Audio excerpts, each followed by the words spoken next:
does pretty well as long as I don't overdrive it.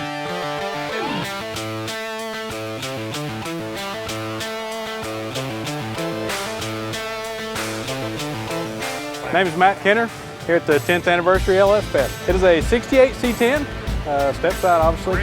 It's got a LS1 from an 02 Camaro, but it's got a set of 10 over forged pistons, AFR heads, custom built cam, Holley EFI system, pushing 530 horse, 475 torque. It does pretty well as long as I don't overdrive it. I bought the truck in May of 2000. I bought it in Knoxville, Tennessee, and bought it with a 6-cylinder, 3-speed on the column, black with a bright red interior, almost orange interior. It was pretty bad, but drove the truck that way for about a year, the daily driver, and then after about a year, I pulled the 6-cylinder out, put just a stock 350 in, and drove it with 350 in it for a while. And then in 2012, blew up the engine. So I said, well, I got to do something. Might as well go LS. And I found this LS1. I found it off a guy for $1,000. So 40,000 mile original engine. So I said, yeah, I got to jump on that. So yeah, I put the LS1 in it. Put a 7. At the time, I carbureted it.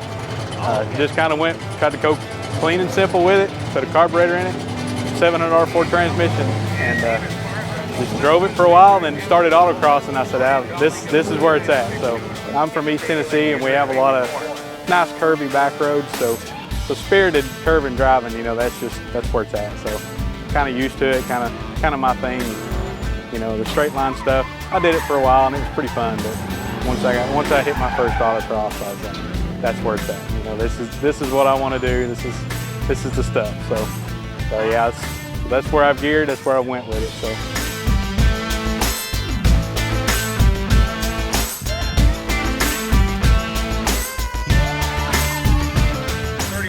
If we stop working on them, there's a problem. So. But no, it's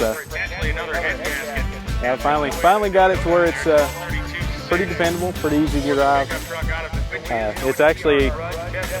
It's got the factory ECM, but it's got some Holley EFI components on it. It's got single plane intake with the fuel rails, 4150 throttle body.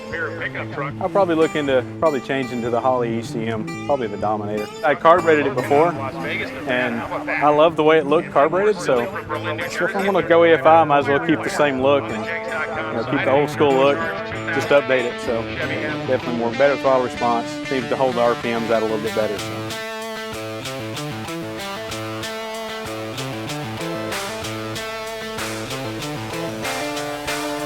Unfortunately, had to miss out. I didn't get to do the drag racing part last year, and in the process with the weather and a lot of stuff going on, I missed the speed stop challenge as well. So as long as Hurricane Dorian stays away, we should have everything covered. So.